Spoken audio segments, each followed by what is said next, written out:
Hey everybody, welcome back to Hammer Bros Gaming. I am Blades of God, and with me as always I have Pyrocidowatts and Mr. Beardsley. Today we're going to be taking you through the Gatekeepers on Master Difficulty in Gears 5.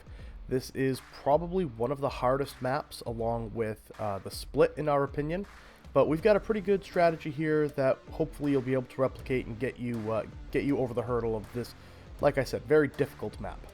So for the classes that we're going to be bringing in, I am going to be running the Marksman class. That's the perspective you're going to be seeing, focusing on Icy Precision, the Ambush skill, Exploit Weakness, and Explosive Critical Shot. Pyrocidowatts is going to be running Infiltrator, focusing on the Shotgun damage increase and Shotgun bleed. And we'll get to Mr. Beardsley in just a moment, but let's take a look at the modifiers for this map. We have more health, more Gatekeeper Health, and those do stack. More Lethal Gatekeepers, so the Gatekeepers deal more damage, which stacks with more Lethal. Poison Drones, Regen Penalty, and Vampiric Gatekeepers. So Vampiric Gatekeepers is that when the Gatekeepers damage you, they actually gain health back. And Poison Drones mean any drone-type enemies are going to leave a poison puddle on the ground that will damage you over time if you stand in it. Like I said, we're going to circle back real quick to Mr. Beardsley, whose class is a very important part of the strategy that we're going to be running. He's running the Pilot, focusing on that the freezing damage card, and we're going to be wanting that for the Swarmak or the Swarmak at the very end of the map. So let's get into the map itself. As soon as you come out of the spawn room, there's a lot of weapons just lying about. There is an overkill for your Infiltrator to grab, and a Marksa and a long shot for your Marksman to grab. Divvy up the ammo how you see fit. We usually like the Marksman to grab at least 3 crates, so he has between 5 and 7 shots with the long shot. And as soon as you come through this this door, you're going to have a couple of different setups of enemies. You could have a Scion with Pouncers, and that's what we get, or you could have 2 Scions. We find the 2 Scion setup to be a little bit easier, but neither is really all that much more difficult than the other. You want to have your Marksman focus on pulling off those headshots and trying to take that Scion off the map as quickly as possible, especially if it's the Mulcher Scion, which I'm pretty sure if you get the the Scion Pouncer setup, it's always going to be a Mulcher Scion. So once the Scion's off the board, Pyro playing the Infiltrator is going to be focusing very specifically on trying to take those Pouncers off the map. They cover a lot of ground, and their ranged attack actually does a lot of damage. So if Pyro can get up close playing that Infiltrator and using that shotgun, he can clean them up very quickly, and it's a lot easier than trying to have the Marksman do it, because the heads on the Pouncers are kind of difficult to hit, just because of how the body is designed and the character is designed.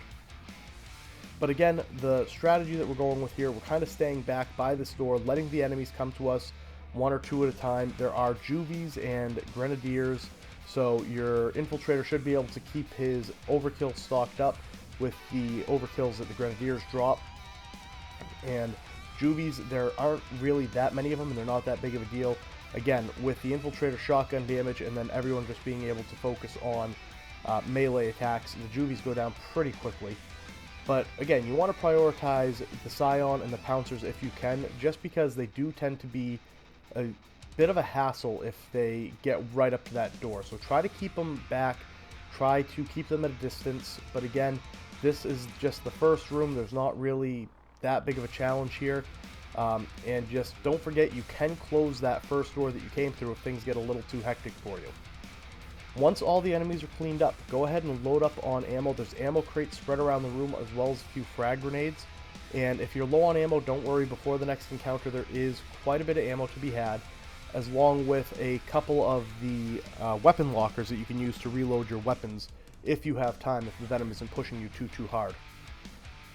On this run, we did opt to forego using the weapon locker in favor of saving a little bit of time and having more time to deal with the second set of Gatekeepers. So we're just going to run ahead and pick up what ammo we need from these boxes. Now, at this point, hopefully your Marksman is going to have his X-ray ability ready to go, as this, again, is a very vital part of this particular strategy. And what we're going to do is we're going to have our Marksman come all the way down to this next door, and you're not going to actually open the door yet, but you're going to have the Marksman use the X-ray. And of the 2 sets of enemies you can get here, you can get DR1s that are protected by Bastions, and that's the set that we get, or you can get Guardians. Either way, you're going to want to use the X-ray and take out the Bastions first, or start sniping the Guardians before their shields go up. Now you can see there I got both the bastions taken off the board before we had to open the door. And then all I'm going to do is I'm going to move up here and try to get as many headshots on these DR1s as I can. 2 of them is enough to actually have them go into their self-destruct mode. So we consider them to be neutralized once they begin their self-destruct sequence. So you can see here's another one coming up on the right, and we're going to take him out. And again, this room, we don't want to stray too far from this doorway, because what we're going to see right here, we're going to close up that door because we were getting a little bit overwhelmed, take out the enemies that are in here, let our health regenerate a little bit, and then set up again to start engaging the enemy. You could also fall back and grab more ammo if your marksman or your infiltrator is running out of ammunition. So you can see, again, we're just kind of waiting in this doorway, taking out enemies as we can, and as they advance on us.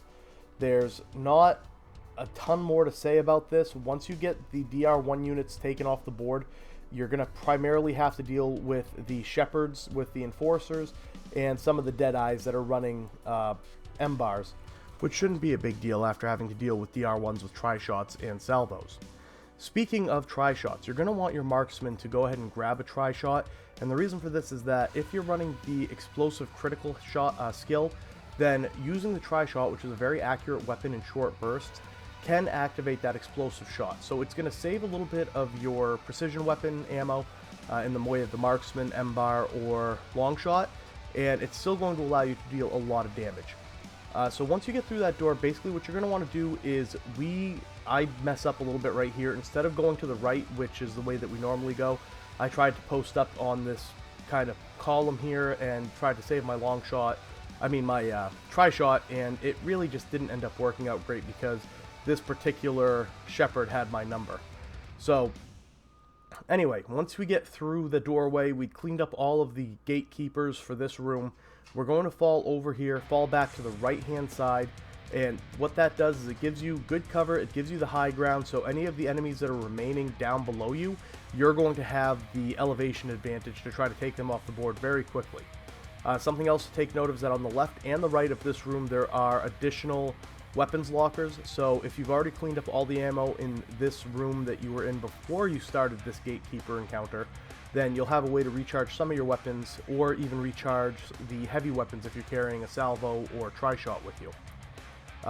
Again, this is the last room before the safe room, so you don't have to worry too much about saving time. You can put your weapons in the weapon lockers and let them refill quite a bit. You can see I'm going to put my long shot and the tri-shot into these weapon lockers, and Pyro and Beardsley are going to go around and scout out additional ammo. And you can see the venom is catching up to us fairly quickly. This isn't a map where you can spend a lot of time dawdling, because the deadly venom does keep pushing you quite a bit. So you're going to want to try to keep a very good pace to buy yourself time in case you run into any problems. But again, it's not as bad as some maps, but it's worse than others, if that makes sense. So you can see there, Pyro just marked out an ammo case, so I grabbed my long shot and I'm going to go down and grab that ammo case while the tri-shot recharges in the weapon locker. And again, if you had a salvo or something like that, you could absolutely throw those in there and let them charge up as well. But already, even you can see on the mini-map, the deadly venom is in the room with us. So I'm going to come over here, grab this ammo, and then we're heading for the safe room. The second half of the map is a little bit more difficult.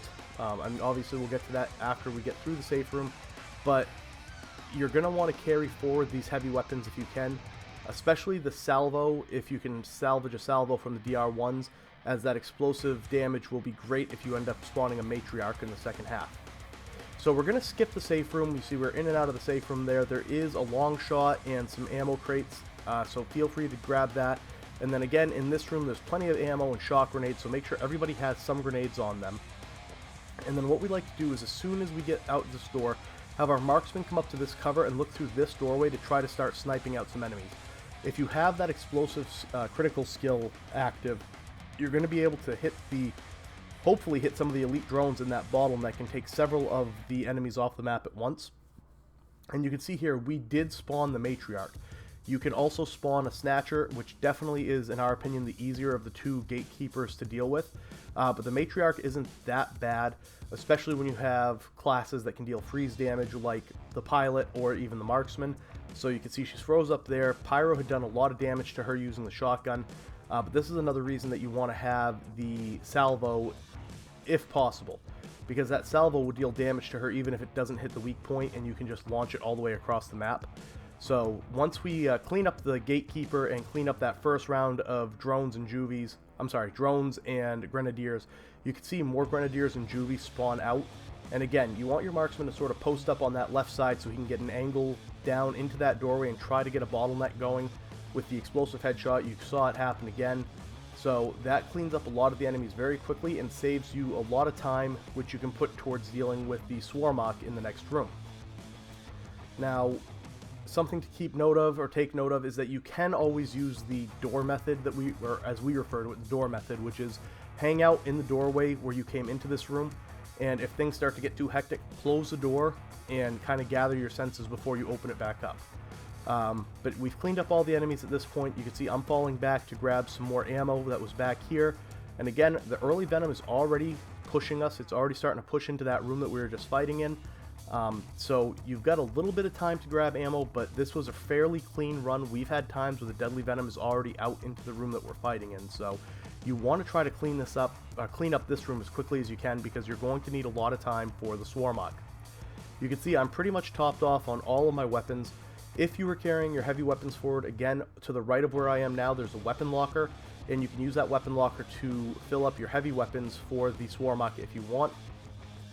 There's also a boom shot and a torque bow in here, and Pyro is going to grab the boom shot to carry forward for the Swarmak as well, just because he can use the shotgun, but he doesn't have a great distance with it.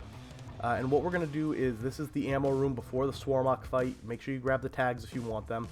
And what we like to do is we have our Marksman run up first, our Marksman and our demolitions, not demolitions, our infiltrator with the boom shot.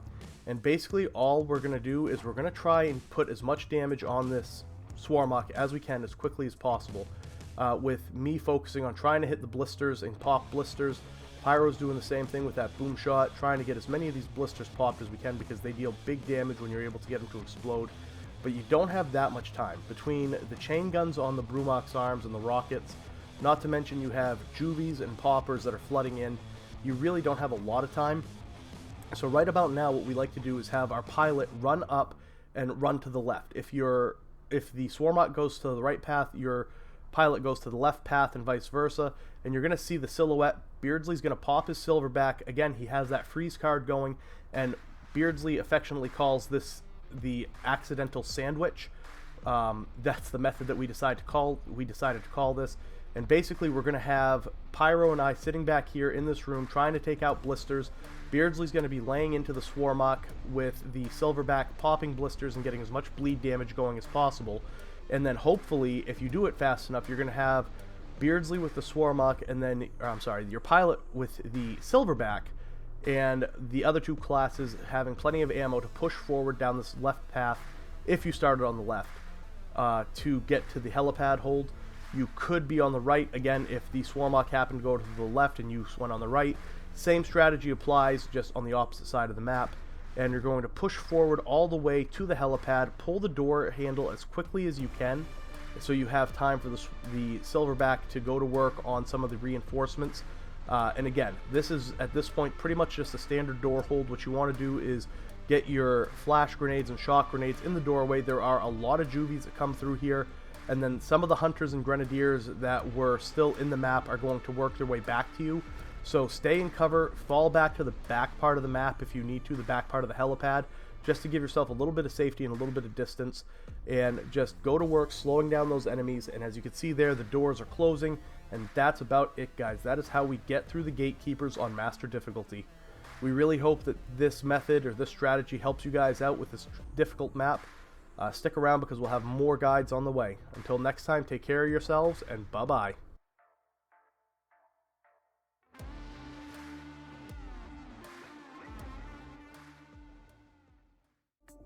Hey everyone, thank you so much for watching. If you enjoyed this video and want to see more content like this, please like and subscribe.